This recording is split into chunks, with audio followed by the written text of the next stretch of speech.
सुमेरु सेक्युरिटिजबाट शेयरमा लगानी गर्न चाहनुहुन्छ भने सुरुमा चाहिँ तपाईले कोल्याटरल लोड गर्न पर्ने हुन्छ। कोल्याटरल रियल टाइममै लोड गर्नको लागि तपाईले टीएमएस अकाउन्टबाटै लोड गर्न पर्ने हुन्छ। र आजको भिडियोमा हामीले कोल्याटरल कसरी लोड गर्ने भन्ने कुरा सिक्नेछौँ।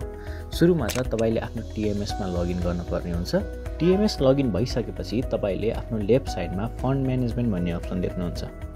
फन्ड म्यानेजमेन्टमा क्लिक गरिसकेपछि तपाईले तीनटा अप्सन देख्नुहुन्छ, कोल्याटरल म्यानेजमेन्ट, फन्ड सेटलमेन्ट र क्लाइन्ट फन्ड ट्रान्सफर हिस्ट्री भनेर। कोल्याटरल म्यानेजमेन्टमा तपाईले क्लिक गरिसकेपछि यहाँनिर लोड कोल्याटरल भनेर आउँछ र त्यसमा क्लिक गरिसकेपछि तपाईले सिलेक्ट ब्याङ्क भनेर अप्सन देख्नुहुन्छ। यहाँ चाहिँ तपाईले eSewa, IME pay, M banking, connect IPS, global IME र खल्ती भनेर अप्सन देख्न सक्नुहुन्छ।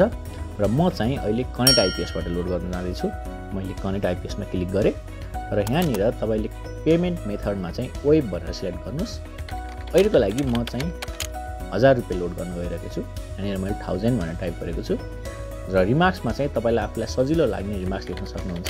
जस्तै मैले यहाँनिर कोल्याटरल भनेर लेखेँ र सबमिट गरिसकेपछि तपाईलाई यहाँनिर अप्सन आउँछ कि तपाईले डिपोजिट गर्ने हो भनेर। तपाईले यस क्लिक गर्नुहुन्छ।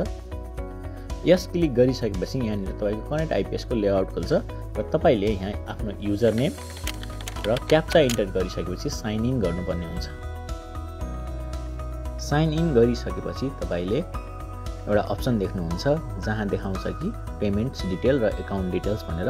एकाउन्ट डिटेल्समा तपाईले आफ्नो एकाउन्ट सिलेक्ट गर्नुपर्ने हुन्छ र सबमिट गरिसकेपछि तपाईलाई एउटा ओटीपी आउँछ र त्यो अप्सनमा तपाईले आफ्नो ओटीपी हालेर सबमिट गर्नुभयो भने चाहिँ तपाईको कोल्याटरल लोड हुन्छ। र यहाँबाट तपाईले केही समयपछि 15-20 मिनेटपछि तपाईको कोल्याटरल लोड भइसक्यो भने आफ्नो ट्रेडिङ जर्नी सुरु गर्न सक्नुहुन्छ। Thank you for watching.